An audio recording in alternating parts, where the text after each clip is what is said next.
Suara Gerasi FM, The Sound of Life, kasih setia Tuhan adalah benteng perlindungan. Shalom, selamat siang untuk kaula muda Gracia dimanapun kalian berada siang hari ini. Senang sekali, saya Rinto bisa kembali menjumpai kalian semua siang hari ini. Kita berjumpa di program Young and Fresh, edisi hari Sabtu tanggal 7 ya, tanggal 7 Maret ya. Hari ini saya percaya bahwa kita semua tetap ada dalam perlindungan Tuhan. Kita boleh menikmati setiap berkat dan anugerah Tuhan sampai hari ini. Dan kembali teman-teman, mari kita siapkan hati kita siang hari ini untuk mendengarkan sebuah renungan firman Tuhan. Dan saat ini di studio sudah hadir ada Kayla yang akan berbagi untuk kita semua. Kayla, apa kabar? Baik. Oke, Sabtu lalu kita udah ketemu ya. Iya. Membahas tentang privilege anak Tuhan. Nah, hari ini kita mau belajar tentang apa nih, Kayla? Hari ini kita mau belajar tentang control your soul and your trust gitu. Oke. Ya, jadi kita harus kontrol jiwa kita dan juga kepercayaan kita pada Tuhan. Gitu. Oke. Ya, ini satu tema yang menarik teman-teman karena di tengah situasi kondisi dunia yang memang saat ini sedang gonjang-ganjing ya. Ini juga menjadi sebuah bekal menurut saya yang harus sama-sama kita dengarkan dan kita simak supaya di tengah kondisi dunia yang mungkin mengombang-ambingkan iman percaya banyak orang, tapi kalau misalkan kita bisa mengendalikan, mengontrol jiwa kita dan juga iman kita kepada Tuhan, maka kita akan menjadi orang-orang yang tetap kuat di dalam Tuhan. Kayla boleh berdoa buat kita, silakan Kayla. Tuhan, terima kasih Tuhan atas kesempatan hari ini yang sudah Engkau berikan juga Tuhan. Ya. Tuhan, Engkau berkati semua telinga kita Tuhan, mulut kita biar kita juga bisa menyampaikan semuanya sesuai dengan yang Engkau mau Tuhan. Biar bisa menyampaikan juga sesuai dengan yang Engkau mau, yang Engkau tidak mau biar lepaskan Tuhan, Ya, biar Tuhan. kita nggak omongin juga Tuhan. Dan juga Tuhan Yesus, biar kita juga semua bisa mengerti apa yang menjadi isi hati-Mu Tuhan, dan biar kita juga bisa menerapkan ini dalam hidup kami juga Tuhan, dan bisa membawa kemuliaan bagi nama-Mu Tuhan. Di dalam nama Tuhan Yesus, haleluya, Amin. Silakan Kayla. Jadi hari ini kita mau membahas tentang control your soul and trust. Pertama, kita buka dulu di Roma 4 ayat 1 sampai 16. Dibaca di di ayat ini ditulis, sebab jikalau Abraham dibenarkan karena perbuatannya, maka ia beroleh dasar untuk bermegah, tetapi tidak di hadapan Allah. Sebab apakah dikatakan nas Alkitab suci, lalu percayalah Abraham kepada Tuhan, dan Tuhan memperhitungkan hal itu kepadanya sebagai kebenaran. Amin. Jadi di ayat ini itu, di ayat yang kedua ya berarti, sebab jikalau Abraham dibenarkan karena perbuatannya, maka ia beroleh dasar untuk bermegah, tetapi tidak di hadapan Allah. Di sini Abraham itu mungkin emang orangnya kan udah percaya kayak gitu ya, dia orangnya bisa dibilang udah bermegah. Tapi dia juga bisa kayak bilang kalau aku tuh udah ini, tapi udah aku tuh misalnya udah percaya banget sama Tuhan gitu. Tapi yang bisa nilai itu tuh asli bukan Abraham. Ya. Dan Abraham tahu kalau misal Tuhan, di hadapan Tuhan itu dia nggak boleh bermegah. Dalam hadapan manusia pun, aslinya di Alkitab kan ditulis, kita ini hidup di dunia ini tuh harusnya untuk melayani, bukan dilayani, dan bukan kita mau yang paling teratas. Ya. Tapi malah kita tuh harus merendahkan diri. Kita tuh harus benar-benar malah menjadi paling bawah dan tunduknya tuh cuma ke Tuhan gitu. Jadi kita tuh bukannya, walaupun sebagai manusia kita emang mungkin seringkali butuh validasi. Cuman yang lebih penting daripada itu tuh ya harusnya tuh kita benar-benar ya kita nundukin diri ke Tuhan. Validasi dari orang lain itu aslinya nggak berguna buat kita. Karena buat apa, kita cuma menyenangkan jiwa kita, nggak membawa kemuliaan bagi nama Tuhan. Kecuali yang paling lebih penting itu kalau misal kita itu malah ngomongnya puji Tuhan, semua kemuliaan bagi nama Tuhan. Dan itu bukan cuma lip service, bukan cuma ngomong, tapi emang berasal dari hati kita. Makanya itu jiwa kita ini terkadang itu malah dia tuh mau kita haus validasi, kita mau dipuji gini. Tapi kita harus ingat juga dari awal itu ya kita ini tuh bisa melakukan semua itu tuh kalau misal bukan untuk Tuhan, buat siapa? Ya. Bukan untuk nyenengin kita. Kita siapa? Bukan untuk nyenengin jiwa kita, tapi kita melakukan itu kan harusnya semuanya untuk Tuhan. Tapi terkadang kita lupa dan kita hilang arah kalau kita tuh aslinya melakukan ini semua tuh hanya untuk Tuhan. Tuhan itu mau kita untuk percaya kepada Tuhan, dan Tuhan juga mau kita untuk jaga jiwa kita biar kita tuh nggak memegahkan diri sendiri. Karena ya nggak berguna. Karena kita hidup di dunia ini, kita ditempatin di dunia ini buat apa? Ya untuk biar kita tuh bisa melayani orang-orang lain. Kita bisa melayani murid-murid Tuhan dan membawa jiwa-jiwa dan membawa kemuliaan bagi nama Tuhan gitu. Bukan biar kita jadi mungkin paling populer gitu, atau mungkin Tuhan nanti pilihnya orang-orang yang populer. Oh enggak. Tuhan tuh selalu memilih orang yang rela untuk melayani, dan melayaninya itu tuh bukan cuma untuk manusia, tapi pertama itu harus untuk Tuhan. Yang benar-benar Tuhan tuh lagi nyari semua segenap jiwa, orang-orang yang punya jiwa, yang punya rohnya tuh emang fokusnya ke Tuhan. Saat melayani bukannya dia fokus ke diri sendiri, dia harus A, B, C, D untuk membuat dirinya lebih bermegah, enggak. Tapi Tuhan tuh benar-benar pengen hal yang pure, yang kayak anak-anak menyembah Tuhan, anak-anak yang benar-benar punya hati, yang punya iman, itu tuh emang benar-benar semuanya tuh untuk Tuhan. Bukan untuk diri sendirinya, tapi untuk Tuhan. Terus di sini Tuhan tuh nggak hanya lihat perbuatan kita dan menganggap kita, karena lihat perbuatan kita Tuhan jadi menganggap kita benar, tuh nggak semua kayak gitu. Tuhan itu punya perhitungan. Di ayat 3 ditulis, sebab apakah dikatakan nas Alkitab suci, lalu percayalah Abraham kepada Tuhan dan Tuhan memperhitungkan hal itu kepadanya sebagai kebenaran. Di sini kita tahu kalau Abraham itu kan dijuluki sebagai bapak orang percaya dan bapak orang yang beriman. Jadi di sini itu meskipun mungkin Abraham udah ngelakuin segala sesuatu, dia udah melayani, Tuhan itu nggak cuma ngeliat perbuatannya, tapi Tuhan juga lihat kepercayaannya, imannya kepada Tuhan. Karena Tuhan tuh melihat kepada seseorang nih ya, dia itu melakukan semua perbuatan itu dengan iman kepadaku, atau ya emang dia cuma ngelakuin buat jiwa dia sendiri. Di sini Tuhan bilang, Tuhan memperhitungkan hal itu kepadanya sebagai kebenaran. Jadi di sini itu dapat dikasih tahu bahwa si Abraham ini aslinya waktu itu pas dia di anaknya itu kan itu dipersembahin. Ya. Dia percaya dan dia beriman kepada Tuhan. Tuhan tuh cuma pengen ngeliat apakah perbuatan-perbuatannya itu kayak pokoknya semua yang Tuhan suruh itu dia benar-benar pengen lakuin nggak. Dia tuh ngelakuin semua itu aslinya untuk kemuliaan nama Tuhan, bukan untuk dia hidup tuh untuk melayani Tuhan. Tuhan tuh bukannya mencobai, cuman Tuhan itu pengen kita untuk benar-benar untuk benar-benar ya percaya kepada Tuhan, dan dia tuh pengen untuk melihat kita apakah kita tuh benar-benar setia kepada Tuhan atau enggak. Di sini Abraham tuh mungkin udah ngelakuin segala sesuatu yang Tuhan suruh, dan mungkin yang mempersembahkan Ishak, ya itu mungkin susah buat dia, susah buat mempersembahkan anak satu-satunya. Kadang kalau misal orang yang nggak percaya dan nggak beriman, pasti dia apaan sih, masa Tuhan kayak gitu. Tapi di sini diketahui bahwa si Abraham ini tuh bisa dibilang bapak orang percaya ya, karena dia rela untuk memberikan semuanya kepada Tuhan. Orang yang nggak percaya, nggak beriman kepada Tuhan, nggak mungkin mau. Ada perbedaan di mana orang percaya dan beriman yang enggak. Orang bisa aja dua-duanya bisa bilang kalau aku percaya sama Tuhan, tapi belum tentu di mata Tuhan dua itu sama. Satu, dia rela untuk memberikan semuanya kepada Tuhan, satunya pakai syarat. Dan Tuhan gak mau itu.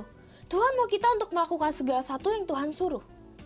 Tapi terkadang ya gitu, kita kadang masih ngomong, masa kayak gini gak boleh sih Tuhan? Masa aku mendapatkan kayak gini harus diberikan kepada Engkau? Tapi ya sesungguhnya yang Tuhan pengen itu kita memberikan semuanya yang Tuhan mau kita untuk berikan. meski kita melakukan segala sesuatu, itu tetap nggak menjamin kita bakal dianggap benar. Abraham dianggap benar oleh Tuhan karena dia tuh percaya dan setia kepada Tuhan. Begitupun kita juga harus lebih percaya dan lebih setia lagi kepada Tuhan.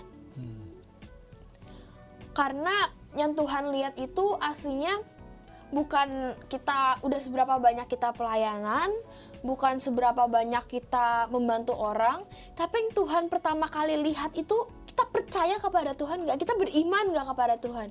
Apakah kita rela untuk memberikan semua itu kepada Tuhan? Dan apakah kita emang tujuannya untuk menyenangkan hati Tuhan atau untuk menyenangkan manusia? Atau untuk menyenangkan jiwa kita sendiri? Maka dari itu kita tuh harus benar-benar kita percaya kepada Tuhan dan kayak kita tuh fokus ke Tuhan dan kita benar-benar setiap hari ngomong kayak aku tuh melakukan, aku menjalani hari ini setiap hari tuh ya semuanya untuk Tuhan, bukan untuk kita. Next ada di ayat 9, ini skip aja ya, di ayat 9, 10, 11 sampai 16. Jadi ayat 9, adakah ucapan bahagia ini hanya berlaku bagi orang bersunat saja atau bagi orang tidak bersunat? Sebab telah kami katakan bahwa kepada Abraham iman diperhitungkan sebagai kebenaran. Dalam keadaan manakah hal itu diperhitungkan? Sebelum atau sesudah ia disunat? Bukan sesudah disunat, tetapi sebelumnya. Di ayat 11, dan tanda sunat itu diterimanya sebagai materai kebenaran berdasarkan iman yang ditujukannya. Sebelum ia bersunat, demikianlah ia dapat menjadi bapa semua orang percaya dan tak bersunat supaya kebenaran diperhitungkan kepada mereka. Dan juga menjadi bapa orang-orang bersunat, yaitu mereka yang bukan bersunat tetapi juga melakukan jejak iman Abraham bapa leluhur kita pada masa ia belum disunat. Sebab bukan karena hukum Taurat telah diberikan janji kepada Abraham dan keturunannya bahwa ia akan memiliki dunia, tetapi karena kebenaran berdasarkan iman. Sebab mereka yang mengharapkannya dari hukum Taurat menerima bagian yang dijanjikan Allah, maka sia-sialah iman dan batalah janji itu. Kita skip ke 16. Karena itulah kebenaran berdasarkan iman, supaya merupakan kasih karunia sehingga janji itu berlaku bagi semua keturunan Abraham, bukan hanya mereka yang hidup dalam hukum Taurat, tetapi juga bagi mereka yang hidup dari iman Abraham. Sebab Abraham adalah bapa kita semua. Amin. Jadi di sini itu kita sebagai anak Tuhan yang beriman, maksud sunat tuh bukan secara benar-benar sunat loh ya. Lahiriah. Bukan secara lahiriah, cuman tuh bagaimana kita kita beriman kepada Tuhan, bagaimana jiwa kita tuh respon terhadap iman kita kepada Tuhan. Di ayat 11 tadi, dan tanda sunat itu diterimanya sebagai materai kebenaran berdasarkan iman yang ditujukannya.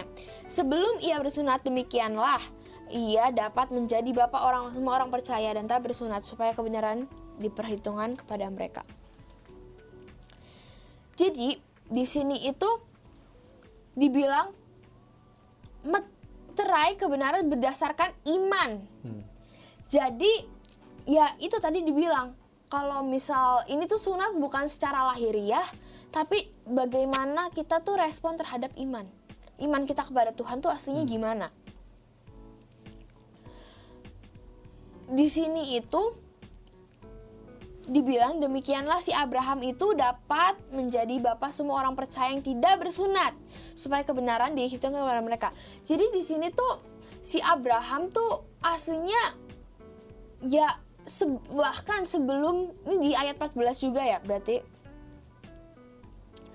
Pokoknya tadi di ayat-ayat itu ada tertulis bahwa sebelum si Abraham itu gak disunat pun tuh itu dia udah nyunatin jiwa dia untuk beriman kepada Tuhan. Kita tuh gak bisa, kadang kita suka bingung ya cara mengarahkan yang mana yang roh, yang mana yang jiwa. Kita itu harus benar-benar memprioritaskan salah satunya. Dan yang jelas kita nggak boleh memprioritaskan jiwa kita. Karena jiwa kita itu, ya jiwa itu kan kedagingan kita. Kedagingan kita itu kadang suka pengennya melakukan hal-hal yang duniawi. Jadi kita harus sunat jiwa kita harus benar-benar tebas jiwa kita pokoknya ikat jiwa kita, biar jiwa kita tuh bukan yang benar-benar kontrol seluruh hidup kita, tapi biar roh dan iman kita yang percaya kepada Tuhan itu yang ngontrol seluruh hidup kita. Biar kita juga bisa berjalan di kebenarannya Tuhan. Bukan dengan kita melakukan semua pelayanan dan lain-lain. Yang kita sunat itu bukan dengan kita melakukan segala sesuatu, kita melakukan pelayanan gitu-gitu, bukan cuman itu. Tapi yang lebih penting itu kita benar-benar menyerahkan diri kita benar-benar sunat jiwa kita bilang jiwa stop. Dan kita hidup oleh roh, lalu kita benar-benar nyerahin diri kita ke Tuhan, kita benar-benar berserah kalau kita emang mau hidup tuh oleh roh dan Roh Kudus dan bersama dengan roh Tuhan, itu lebih penting dari semuanya. Kita harus lepaskan keinginan daging kita dan kita harus hidup oleh roh.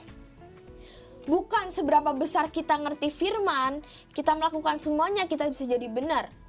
Tapi kita bisa jadi orang yang benar dan percaya karena iman kita kepada Tuhan.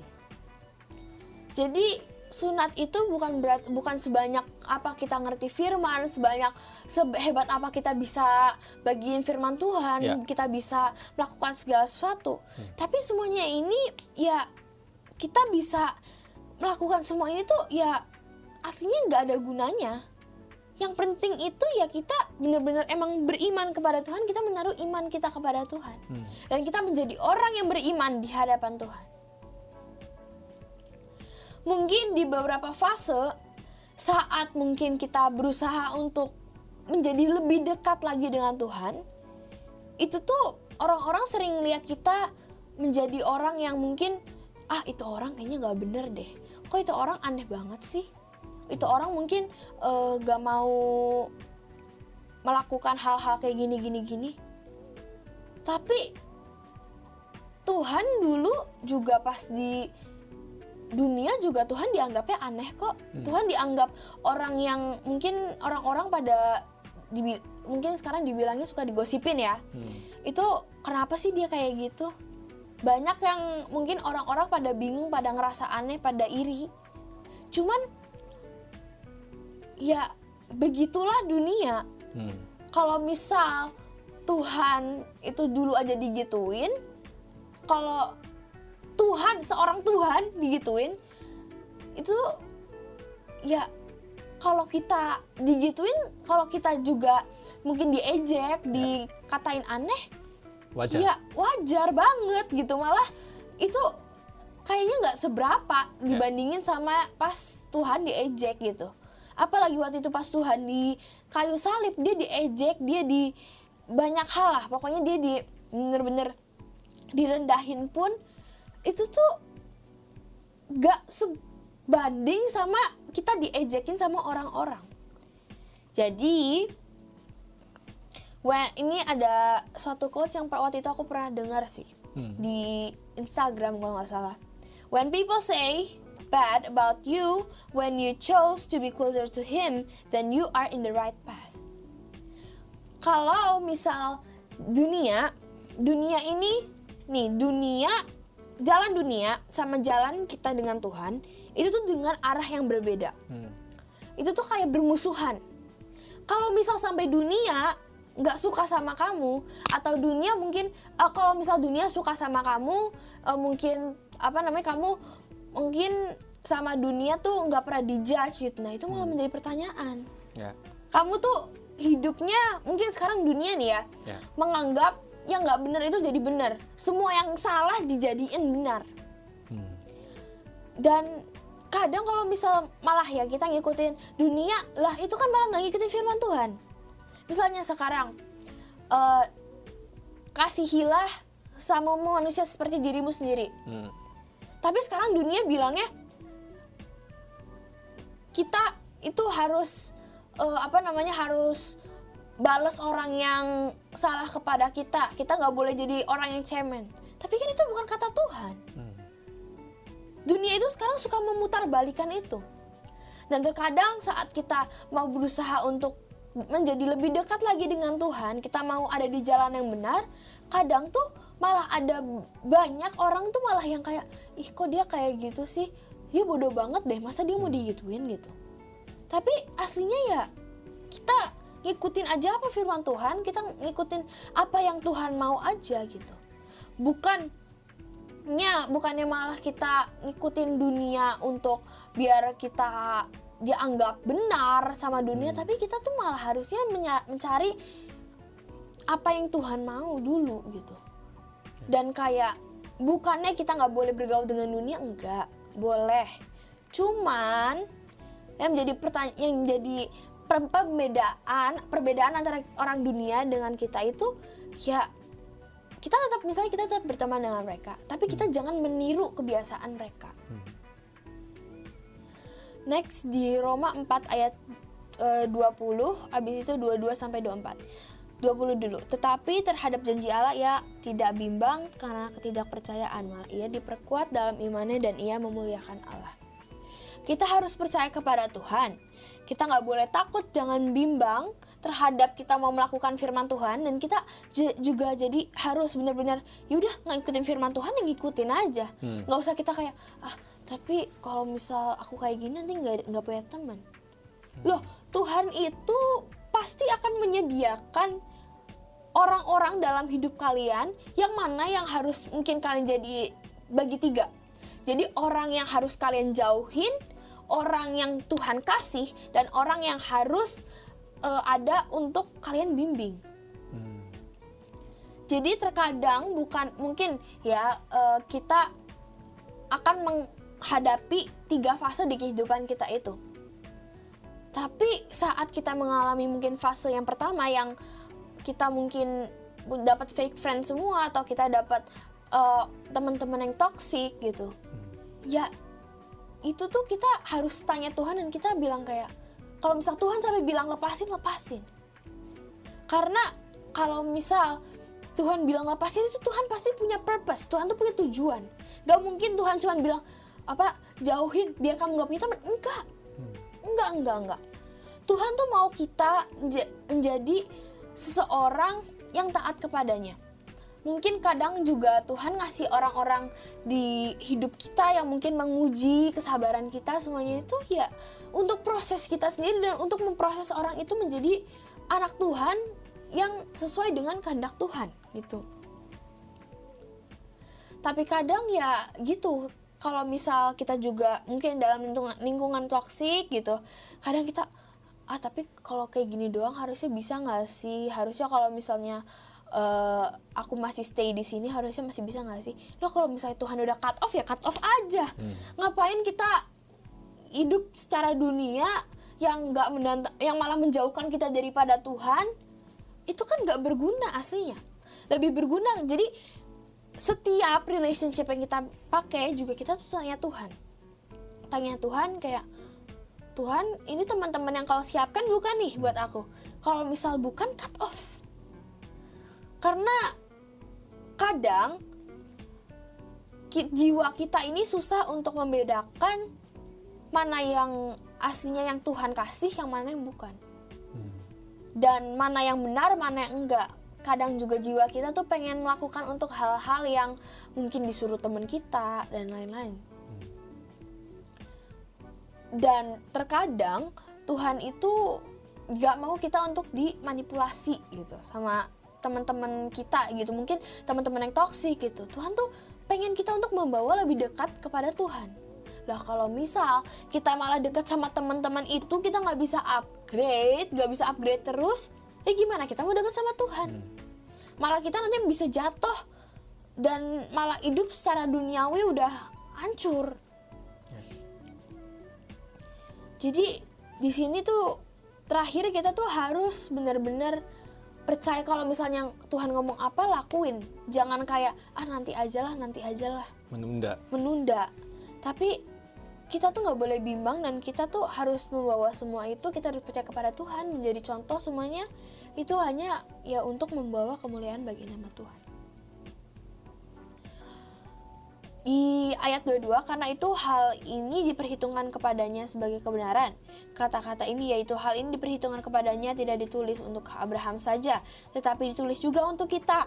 Sebab kepada kita pun Allah memperhitungkannya karena kita percaya kepadanya yang telah membangkitkan Yesus Tuhan kita dari antara orang mati. Amin. Jadi ya, kita itu bukan cuma Abraham yang dipercayain sama Tuhan untuk orang percaya dan Tuhan menjadi orang yang percaya dan itu tuh dianggap kebenaran, tapi kita juga gitu. Jadi kita benar-benar harus percaya kepada Tuhan, kita harus beriman kepada Tuhan, kita ngikutin apa yang Tuhan mau. Gitu sih hari ini. Oke. Tadi saya sempat catat beberapa poin ya teman-teman ya. Yang pertama adalah terkait dengan Abraham. Kita bisa simpulkan bahwa iman tanpa perbuatan itu adalah mati. Ya. Nah, Abraham itu membuktikan imannya dengan sebuah tindakan, yaitu di saat Tuhan memerintahkan untuk mengorbankan Ishak. Itu Abraham nggak nego sama Tuhan. Enggak. Gitu. Kalau boleh Tuhan, waktu Abraham tahu bahwa Sodom dan Gomora akan dihancurkan, Abraham itu nego sama Tuhan kan, sampai beberapa kali kan. Dan sebenarnya itu cukup agak mengerikan juga gitu kan. Tapi di saat Abraham diminta oleh Tuhan untuk mengorbankan anaknya sendiri, itu kan pasti sesuatu yang berat ya, kayak ya. Nah, tapi di sini teman-teman kita bisa melihat bahwa iman yang dibuktikan itu adalah iman yang sejati. Baru di situ dikatakan bahwa Abraham ini bisa dikatakan sebagai orang yang dibenarkan karena imannya dia. Tapi iman kalau misalkan nggak ada sebuah tindakan dalam hidup kita, iman itu sama dengan mati. Nah, contohnya juga teman-teman, seperti yang tadi Kayla katakan, bahwa kita ini harus sunat rohani. Nah, sunat rohani inilah yang dimaksud sebagai sebuah tindakan daripada iman. Nah, mungkin teman-teman bisa baca nanti di Galatia 5 ayat 19 sampai 21. Itu di situ ditulis banyak banget perbuatan daging. Percabulan, kecemaran, hawa nafsu, penyembahan berhala, segala macam, kalian bisa baca di situ. Nah, yang Kayla maksud tadi, di mana kita melakukan sunat secara rohani, itu adalah kita mematikan perbuatan-perbuatan itu, benar ya Kayla ya? Gitu. Kalau misalkan kita ngomong kita percaya sama Tuhan, kita secara lip sync doang gitu, maksud secara kata-kata kita berkata beriman sama Tuhan, tapi kita tidak mematikan semua perbuatan daging itu, berarti iman kita ini adalah iman yang sia-sia. Karena tidak disertai dengan tindakan gitu ya. Kemudian yang berikutnya adalah di saat kita berjalan mengikuti jalan Tuhan, tadi Kayla mengatakan bahwa siap-siaplah teman-teman bahwa kalian akan dianggap aneh oleh dunia. Bener ya? Bener. Justru kalau misalkan kita ini dicintai oleh dunia, Nah itu malah aneh, malah tanda tanya kan? Tanda tanya gitu loh. Ini orang ngikutin Arahnya kemana nih? Iya. Soalnya dunia akhir-akhir ini makin jahat dan bener-bener kebalikan sama apa yang di firman Tuhan loh masalahnya. Iya. Ya, jadi kita juga harus pintar untuk memilih-milih kebenaran gitu. Jangan malah kita ikut membenarkan apa yang salah gitu. Oke. Tadi Kayla juga sempat bilang bahwa kita itu bukan berarti kita musuhin teman-teman kita, bukan gitu. Tapi kita bergaul sama mereka itu boleh. Tapi jangan mengikuti arus yang tidak baik dan tidak benar gitu. Justru keberadaan kita di tengah mereka itu harus jadi terang. Iya. Di saat mereka, teman-teman kita yang udah kelihatan, wah ini kayaknya udah mulai ke bawah arus nih. Justru kita ini jadi terang, jadi contoh, jadi teladan buat mereka. Iya. Bukan kita yang terbawa sama mereka, gitu ya Kayla ya. Iya. Dan kadang juga mungkin saat kita mungkin pengen untuk mungkin digerakkan sama Tuhan gitu, untuk membawa mereka lebih dekat dengan Tuhan atau membawa mereka kembali gitu. Terkadang kita tuh takut untuk dijudge gitu, kayak mungkin apa sih kalau misal aku ngomong kayak gini nanti dikira sak suci. Makanya itu kenapa kita tuh harus minta hikmat ke Tuhan. Kita harus minta benar-benar arahan ke Tuhan. Tuhan, ini aku harus ngakuinnya kayak gimana. Mungkin kita bisa coba bergaul sama dia. Dan pokoknya kita ngikutin aja apa kata Tuhan. Karena kita mungkin ya, kadang tuh ada di fase kalau kita anak muda gitu ya. Itu kayak kita nggak tanya Tuhan dulu. Jadi kita langsung ngelakuin kayak gegabah. Gegabah gitu dan malah bisa Salah membawa langkah, malah salah langkah gitu. Jadi kita tuh pokoknya pertama kita harus tanya Tuhan dan kita harus mungkin ngomong ke Tuhan kayak, Tuhan ini misalnya aku mau teman aku ini arahnya engkau mau bawa kemana, dia harus dibawa, harus engkau mau pakai dia tuh gimana gitu, gimana cara dia untuk aku convince dia untuk balik kepada engkau gitu. Kita minta, karena cuman bisa Tuhan Roh Kudus yang mengubah dia, kita nggak bisa ngubah dia juga kan. Benar. Iya. Jadi bahkan di sini kalau di garis bawahi, niat baik pun itu harus tetap tanya Tuhan. Iya. Kita punya niat baik itu bagus ya. Karena mungkin kita sayang sama teman kita nggak mau mereka semakin terperosok, semakin dalam. Tapi untuk kita melangkah, untuk kita bertindak, itu nggak boleh dengan kekuatan kita sendiri.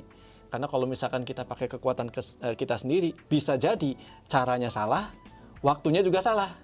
Gitu kan? Bisa jadi kan? Bisa. Tapi kalau misalkan kita ngikutin arahan Tuhan, Itu, pasti timingnya tepat. timingnya tepat dan caranya pun Caranya tepat. Gitu. Kalau misalkan timingnya nggak tepat dan caranya nggak tepat, yang ada nanti malah ya hasilnya nggak baik. Gitu. Bisa jadi kita malah jadi dimusuhin. Iya benar. Benar nggak? Kita kehilangan mereka sebagai teman, mereka berbalik kepada Tuhan pun tidak. Karena apa? Karena timingnya salah, caranya pun salah. Iya. Dan juga ini satu lagi, kalau misal mungkin emang kalau kita sebagai anak muda itu ya kadang emang susah ya buat convince orang. Tapi yang harus kita iniin tuh, yang harus kita garis bawahi juga tuh, kita tuh kan dipilih Tuhan untuk membawa jiwa-jiwa kembali kepada Tuhan. Dan ya yang Tuhan pengen itu ya kita ngelakuin aja, walaupun mungkin lama banget prosesnya atau mungkin enggak ini, yang penting kita udah lakuin bagian kita. Yang penting kita itu ngikutin apa yang Tuhan mau, panggilan-panggilan Tuhan yang sudah Tuhan tetapkan, lakuin. Gitu sih. Oke, dan itu nggak mudah loh Kayla. Nggak mudah emang. Untuk kita bisa tetap konsisten dalam panggilan Tuhan kan. Karena seringkali kenyataan di mana mungkin kita tidak melihat hasil, bukan tidak. Kita belum melihat hasil, itu menjadi salah satu trigger yang membuat kita akhirnya mundur. Nyerah aja lah. Kayaknya mungkin bukan panggilan saya di sini. Padahal kita sudah mengawalinya sesuai dengan apa yang sudah Tuhan tanamkan dalam diri kita. Gitu. Nah, kira-kira Kayla punya tips nggak nih buat teman-teman yang mungkin saat ini mereka punya hati tergerak untuk jadi berkat buat orang-orang di sekitarnya, teman-teman sekolah mungkin seusia Kayla, tapi mereka saat ini sudah mulai tawar karena mereka belum melihat hasilnya. Kira-kira tips buat mereka supaya tetap on fire gimana? Jadi gini, kadang kalau misal kita sebagai anak muda itu, ya kadang kita ya emang ada fase-fase di mana kita kayak udahlah capek, nggak ada hasilnya juga gitu. Tapi yang harus kita ketahui itu di setiap proses itu pasti ada masalah yang harus kita lewatin, dan salah satunya ya kadang kejenuhan itu. Jadi cara untuk kita nggak jenuh gini, kita harus bekali diri kita sendiri. Mungkin kita bisa dengerin firman-firman Tuhan, kita bisa baca firman Tuhan, kita juga bisa mungkin memuji menyembah Tuhan untuk mendekatkan diri kita kepada Tuhan. Ketika kita aslinya jalan sama Tuhan, kita jalan bener-bener langsung ngikutin apa yang kata Tuhan, bukan cuma ngikutin tapi kita bener-bener jalan bersama Tuhan, itu tuh nggak bakal bosen. Terkadang kita tuh ngerasa bosen tuh ya kita tuh ngelakuin tuh roh atau jiwa. Nah itu yang menjadi pertanyaan, kita ngelakuin secara roh atau secara jiwa. Mungkin Tuhan bilang kalau iya kamu harus ngelakuin ini. Tapi Tuhan bilang pakai roh, tapi kita malah pakai jiwa. Waktu Yunus Tuhan suruh dan dia nggak mau, dia nggak taat, dia ngikutin jiwa. Dia akhirnya ada kejadian-kejadian yang buruk dan Tuhan pokoknya pengen dia untuk hidup yang dengan roh kan. Jadi di sini juga ya kita tuh kalau misal Tuhan bilang dengan roh. Jangan Tuhan nyuruh roh, kamu ngambilnya jiwa, gimana mau nyampe? Jiwa sama roh itu kan berbeda jalannya. Jadi ya kalau misal Tuhan nyuruh roh, Tuhan ngomong itu kita lakuinnya dengan roh. bukan dengan daging kita. Kalau kayak gitu karena daging kita ini tuh aslinya juga nggak kuat, dan ya gimana ya, daging kita itu aslinya ya harus kita babat juga, karena ya kita harus lebih fokus ke roh. Karena kalau misalnya kita ngelakuin dengan kedagingan, dengan jiwa kita cepet capek. Tapi kalau kita hidup dalam roh, Tuhan bakal menguatkan.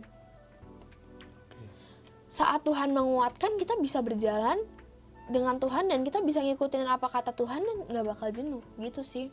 Oke, kalau bicara soal jiwa dan daging tadi Kayla, mungkin teman-teman di sini bisa dipahami itu bicara soal emosi dan dengan otak kita. Iya, pikiran. Gitu tuh, dengan kemampuan kita. Iya. Seringkali kita punya niat baik, tapi caranya dan waktunya itu ngikutin emosinya kita sendiri. Karena lagi menggebu-gebu, akhirnya main hantem-hantem aja, nggak taunya salah langkah, salah jalan. Tapi kalau misalkan seperti yang Kayla tadi katakan, kita berjalan dalam roh, berarti kita berjalan dalam tuntunan Tuhan. Iya. Tapi nggak mungkin bisa dong kita berjalan dengan tuntunan Tuhan kalau kita sendiri nggak intim sama Tuhan. Kuncinya di situ ya. Jadi buat teman-teman yang saat ini mungkin kalian sudah mulai tawar hati, kalian punya niat baik, kalian punya keinginan untuk melakukan apa yang menjadi kehendak Tuhan, tapi selama ini mungkin kalian belum melihat apa yang menjadi buah daripada pekerjaan kalian, coba evaluasi.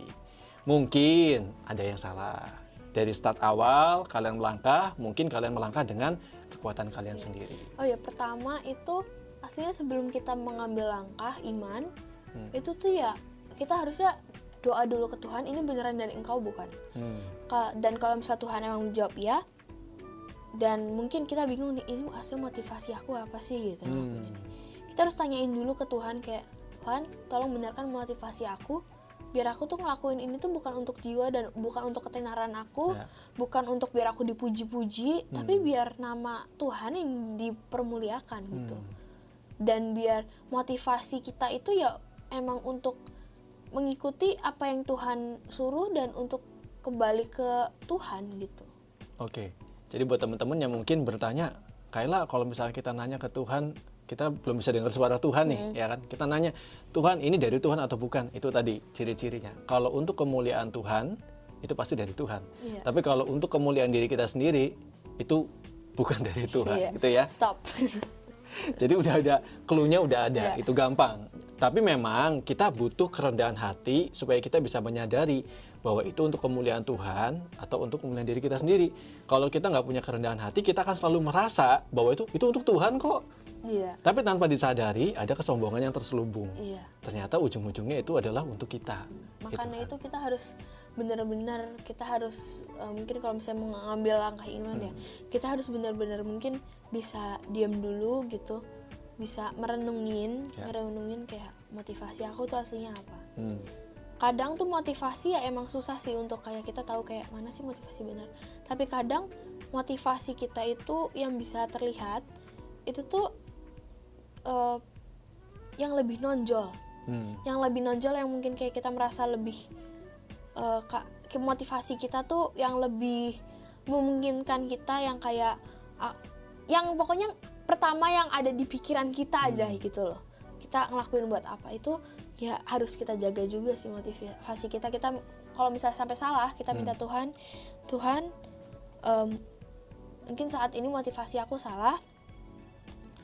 Kalau misal ini emang langkah yang Kau memberikan kepada aku, ya biar benarkan motivasi aku gitu, benarkan motivasi hatiku, biar motivasiku tuh sama dengan motivasimu, gitu, bukan dengan motivasi jiwaku. Gitu. Oke, thank you Kayla udah berbagi siang hari ini, dan saya berharap teman-teman semua bisa menangkap apa yang sudah disampaikan. Jaga jiwa kalian dan juga iman kalian. Dan jangan lupa bahwa iman tanpa perbuatan adalah mati. Jadi lakukan apa yang menjadi bagian kalian. Kalau memang kalian beriman kepada Tuhan, percaya kepada Tuhan, maka lakukan apa yang menjadi kehendaknya Tuhan, bukan kehendaknya kita sendiri. Kayla boleh berdoa buat kita semua. Tuhan, terima kasih Tuhan atas penyertaan sepanjang hari ini juga Tuhan. Terima kasih karena kesempatan yang sudah Engkau berikan juga Tuhan. Kami serahkan semuanya ke dalam tangan-Mu Tuhan. biar semua yang kami lakukan, semuanya kami lakukan untuk kemuliaan nama-Mu juga Tuhan. Amin. Biar kita bisa tetap beriman dan percaya kepadamu Tuhan, dan biar kita juga bisa melakukan segala sesuatu sesuai dengan yang Kau mau, dan bisa menyenangkan nama-Mu dan membawa kemuliaan bagi nama-Mu. Di dalam nama Tuhan Yesus, haleluya, amin. Amin. Kayla boleh informasikan untuk ibadah Oh LG iya, tanggal 13. ya tanggal jadi minggu depan itu akan ada event spesial, yaitu judulnya kemarin Called and Equipped. Nah, di sana nanti kita itu bakal ada ibadah juga, dan ada satu dress code-nya. Oh, gitu. oke. Ada dress code-nya. Dress code-nya itu kayak anak sekolah minggu. Contohnya? Jadi ya bajunya kayak anak sekolah minggu. Contohnya gimana ya? Ada gambarnya kemarin. Oke, mungkin di Instagramnya LG mungkin, ada ya. Mungkin nanti ada, dan kalian pokoknya bisa ngecek info-info lebih lanjut di situ. Di Instagram Lifeguard Youth Community ya. Jadi teman-teman yang mungkin kurang paham dress code sekolah minggu itu seperti apa. Iya. Nah, detailnya nanti kalian bisa langsung pantengin aja, saksikan di Instagramnya LG ya. Thank you Kayla udah berbagi hari ini. Kita ketemu lagi bulan depan ya, di Sabtu yang pertama lagi ya. Thank you juga buat teman-teman semua yang sudah mendengarkan. Semoga apa yang sudah dihadirkan di program yang Enfresh siang hari ini boleh memberkati kalian semua. Akhirnya, saya Rinto yang bertugas pamit undur diri. Selamat siang dan Tuhan memberkati.